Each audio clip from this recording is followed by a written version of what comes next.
caused us to look for a source of DNA, a unique source of DNA that hadn't been used before. So we had to go back to Leicester Nib after, 27 years and say, is there anything that you have left in your stores?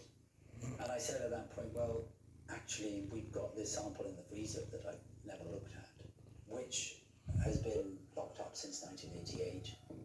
He managed to keep a small square of material that was taken from Helen Scott's coat. It hadn't been used, it had been kept sealed in the back of his laboratory. So I took a small extract from some of the original staining. I tested them for the enzyme acid phosphatase, which is something which is present in high concentration in semen, and that gave a positive result. He handed that over to us and we used that to go and search for this Y chromosome. And one of the two samples that we had sent them gave them a different profile from the one they were expecting. Which meant that there was two male DNA samples on that piece of coat that had been kept all those years. One that we'd known about and one that was so faint that only modern technology would bring to the fore. And that second sample, we put that on the database and straight away Angus Robertson Sinclair. Now, after 30 years, the police finally have the breakthrough they'd been striving for so long. But who exactly was Angus Sinclair? And what's more, who was the mysterious accomplice who'd remained hidden in the DNA evidence for so long? We found that Angus Sinclair was in prison, serving a life sentence for a series of crimes against young girls, sexual crimes against young girls. We also knew that from checking his previous convictions that he'd been convicted of the murder of Mary Gallagher. If you look at all the literature, he's a classic organised sexual murderer. He starts serious offending very young, which he did when he was 15. He was convicted of the homicide of a wee girl called Catherine Rehill. She was only 10. In what was a very mature, very organised, very well planned sexual attack. That's unusual for a 15-year-old, very unusual. Catherine was a neighbour of his, and he decoyed her back to the house by asking her to go for a message for him, some sweets or something, and to come to bring back to the house, and he would give her some money for it. Immediately she came back, he attacked her, sexually attacked her, and during that process she died, probably through manual strangulation.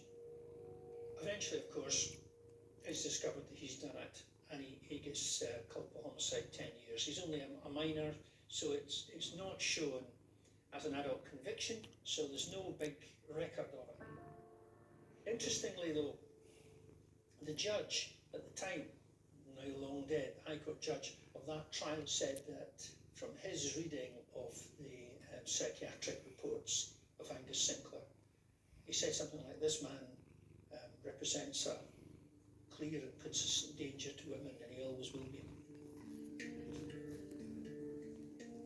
As the criminal history of Angus Sinclair was slowly revealed, the fact remained that the forensic evidence found on the world's end victims suggested two murderers.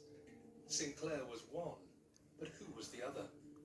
Detectives began investigating family members, and they noticed that male relatives of Sinclair's wife shared common characteristics with their mystery profile. They quickly eliminated all but one of her brothers. The remaining man was called Gordon Hamilton, but the problem facing the police was that he was dead and his remains had been cremated.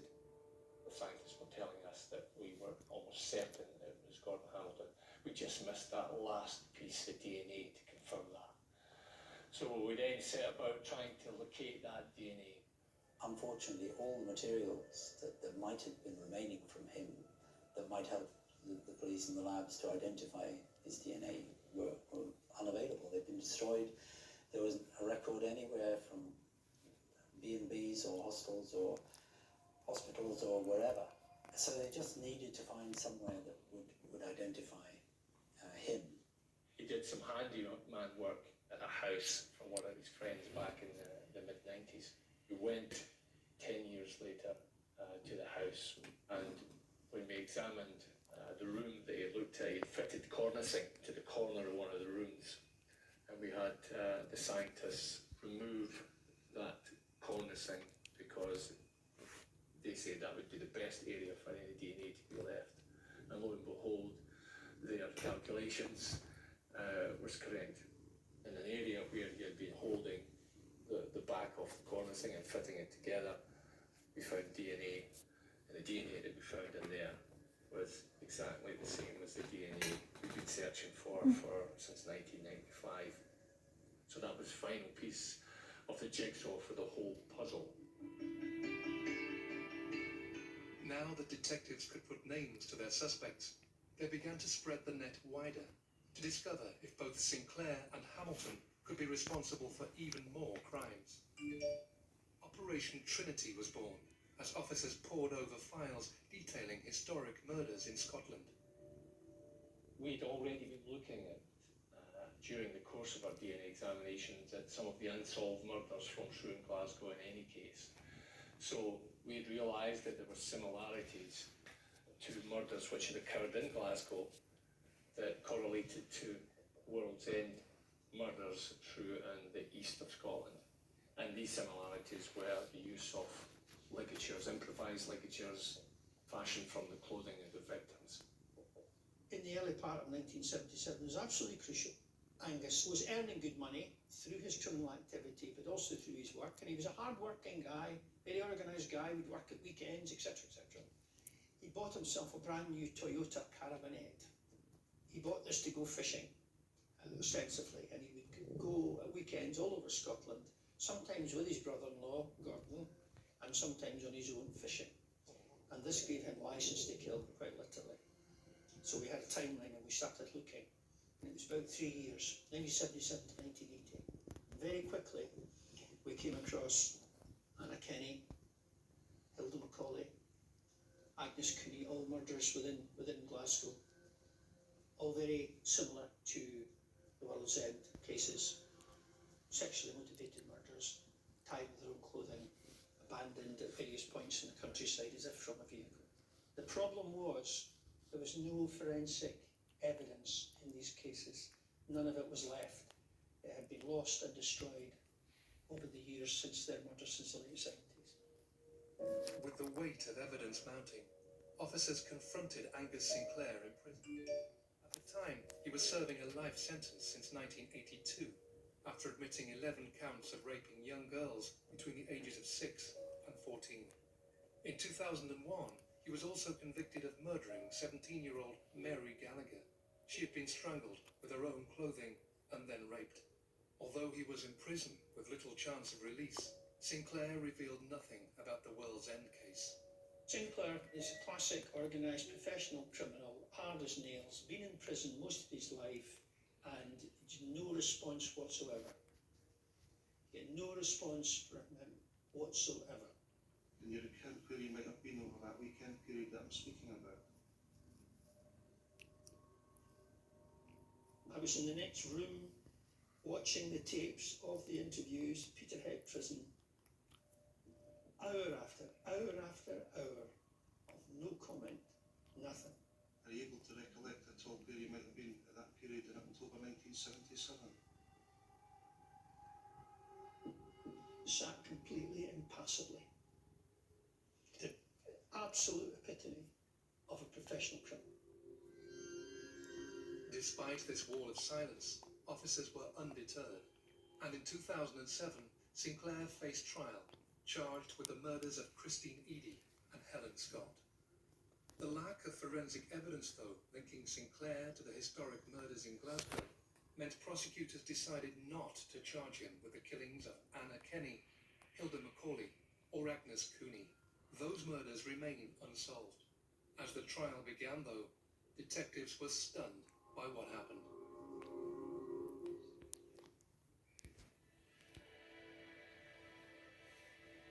The infamous World's End murder case had remained unsolved for 30 years.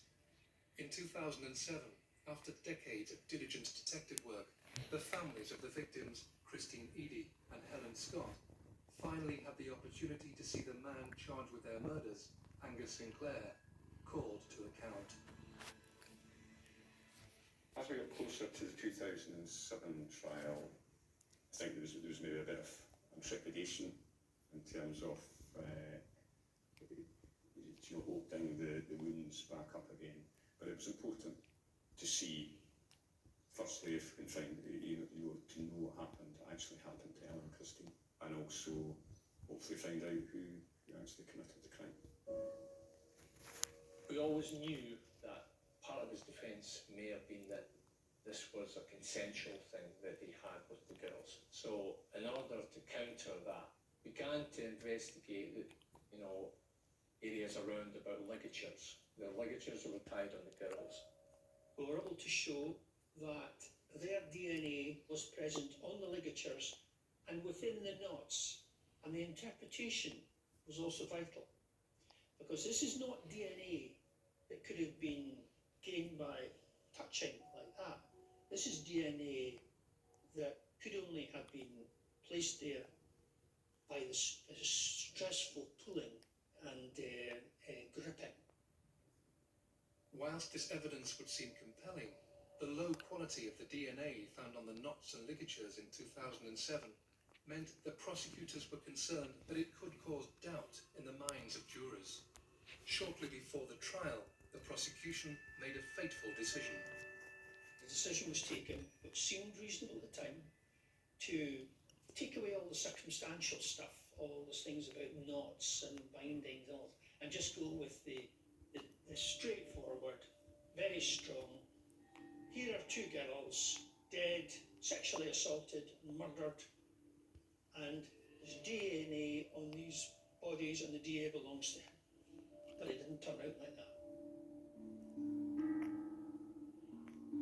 We saw the dangers of it because it left a very strong case, but fragile for all that.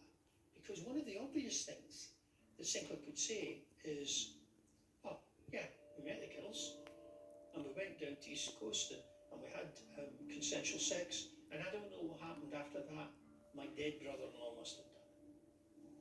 From the defence point of view, all they had to raise was reasonable doubt in the minds of the jury that the killings could have been done by one person without the help of Angus, and they would have had to acquit him at that point.